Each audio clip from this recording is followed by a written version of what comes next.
Aytgandek yana bir gap. Manga bu narsani olamiz. Bizda bor, davom etib ketamiz. API'larni topib berdim, mayli. Bu ilova uchun kreativ, professional, user friendly app name kerak.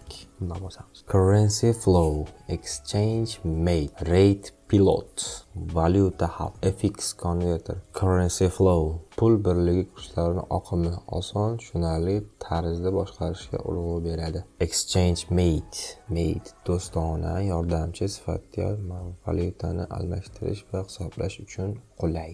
Rate pilot, foydalanuvchi valyuta kursini dunyo ustida yondashuvchi bulardan eng ma'qulini tanla. Bir dona. Currency flow nomi eng ma'qul variant hisoblanadi. Bu nom qisqa, esda qoladi, professional va user friendly ko'rinishga ega. Ilovaning asosiy funksionalligi valyuta kurslarini real vaqtda kuzatish hamda oqimni flow tarzida boshqarish ifodalaydi. Foydalanuvchi uchun ishonchli va zamonaviy moliyaviy ilova. Currency flow, exchange mate, currency flow. Mayli, pul birligi. Ajoyib. Maqtab qo'yamiz. Endi menga currency flow Apple platform uchun app colors generate qilib ber. Menga gradient color ko'proq yoqadi desam, tak, mana currency flow ilovangiz uchun Apple platformalarida zamonaviy professional birlik ko'rinadigan 3 ta gradient palitrasi. Ajoyib. Menga shu berilgan colorsni ext plus colors.swift file yozib ber desamchi. Ajoyib. Endi bizda API bor, color bor, app name bor. Endi logotip kerak. Logotipni qayerdan olamiz? Logotipni Grokdan olamiz. Bu ham sun'iy intellekt. Tak. Men app color bilan logo yaratishim kerak. Menga AI tushunishi uchun prompt yozib ber. Tak. Men app color bilan logo yaratishim kerak. Menga AI tushunishi uchun prompt. Bu prompt shu tekst yozib ber deyman. Tak. Men inglizchasini juda zo'r tushuna olmayman. O'shaning uchun o'zbekchasini o'qiyman. Currency flow nomi zamonaviy, professional moliyaviy ilova uchun logo yarating. Dizayn uchun Aqua Cook va Indigo gradientlarda hamda nimadirdan foydalan. Mayli. Zo'rg'a ko'ndirdi. Endi Grok kerak hozir. Menga logotip kerak hozir. Cloudga oxirida o'tamiz. Bu ham sun'iy intellekt, koding bo'yicha zo'r. Grok Tour 1. Mayli, kerak emas hozircha menga o'rnat qilish. Bu yerda menyudan Imagine tanlaymiz. AI bergan prompt qani promptimiz? Promptimizni copy qilib olamiz. Bunga o'tamizda mana izobrazение joyi bor. Izobrazение videoda bo'lib qolishi mumkin. Shunga e'tibor beringlar. Izobrazeniyani tanlab, bergan promptni shu yerga tashab, enter etadigan bo'lsanglar, sizlarga logotipni generate qilishni boshlaydi. Biza uni olib, o'zimiz xohlagan bir razmerga o'zgartirishimiz kerak. Razmerni ham aytsak bo'lardi o'zi boshida. Men xato qildim balki. Currency flow. Ajoyib. Logotip ideal bo'lyapti. O'zimga ham yoqib ketdi. Projekt. Maza qilishdim endi. Tak, scroll qilganimiz sari sun'iy intellekt generate qilib ketaveradi qaysi bir variant, lekin unique variant qiladi har doim. O'xshash bo'lib qolishi endi kamdan kam holatda ko'rganman.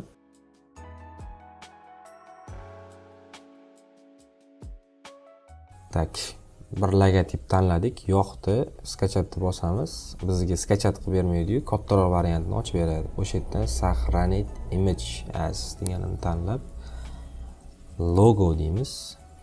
Downloadga tushadi bu. Mana bor bizning logotipimiz.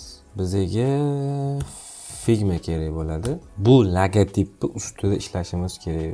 Figmada sizlar boshqa proyekt ochib olasizlar, men bitta blank qilib create design qilib turib ochasizlar. Menda tayyor open bo'lib turibdi. Kids Learning app. O'shanchiga tashlayman-da, bu yerdan F ni bosadigan bo'lsam, men bitta chiqib keladi. Men bitta ham bor mana. Xo'p, bu f ni bosadigan bo'lsam, bu yerda frame degani bu. Framedan men xohlagan bir frameimni tanlab, buni chizib tashlayman-da. Men bu yerga razmer aytaman. 1024 ga 1024. Copy qilamiz. Tak, ko'tarib drag drop qilsa ham bo'ladi. Copy qani? Mana copy. Bu yerga tashlaymiz. Keyin yana copy qilib buni ichiga tashlaymiz mana. Bu yerdan mana shu yozuvlarni qirqib tashlashimiz kerak. Kelajakda bizga xalaqit bermaslik uchun tashlayman bularni ham. Tak, endi buni biz iOS standart razmeriga to'g'rilab konvert qilamiz-da. Buni ichidan clip turibdi ekan o'zi. Qo'ymasanglar ham yoqasi chiqib qoladi.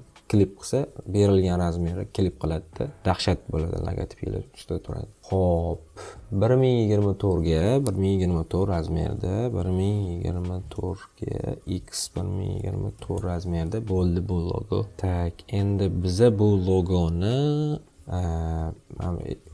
o'chib tashlaymiz bunda. Ko'proq app icon degan joyida Xcode ichida PNG variant ishlatishadi. Shuning uchun logo deymiz. Logo.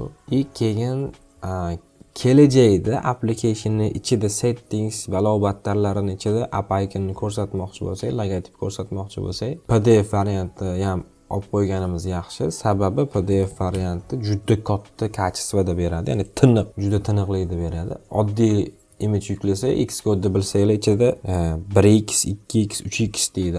PDF SVG variant yuklansa, umuman XPX so'ramaydi. Prямо eng original variantini yuklagan bo'ladi. O'zini scale qilish imkoniyati katta bo'ladi.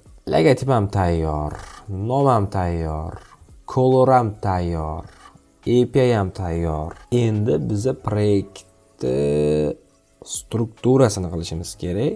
Strukturasini qilishimiz uchun yana biza AI'mizga qaytamiz. Ya'ni bizning maqsadimizni tushungan AI, chunki boshdan bosh gaplashib kelganmiz u bilan.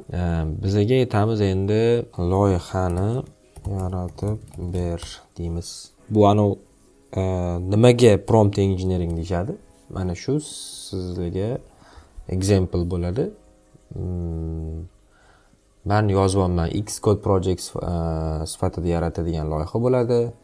Fayllarini, strukturasini, folderlarini, MVVM arxitekturani bilishim kerak. Men o'zim SwiftUI qanaqa texnologiya ishlataman, Modern UI dizayn bo'lish kerakligini aytaman unga, qanaqa qoidalar qilishim kerak, dasturchilarning o'zlarini terminlarini qo'shdim, bularni bilishim kerak. Multi-thread bilan ishlaydigan narsalar bular, hammasini tushunish kerak buning uchun. Shuning uchun ham prompt engineering deydi. Ya'ni prompt yozganda ham yozishni bilish kerak. Menga u narsa kerak, bu narsa kerak, ishlasa bo'ldi degan narsa emasda. Keyin MD fayl yaratib ber deyapman. Sababi MD faylni ham kelajakda o'ylayapman, qanaqa qilib ishlatish kerakligini.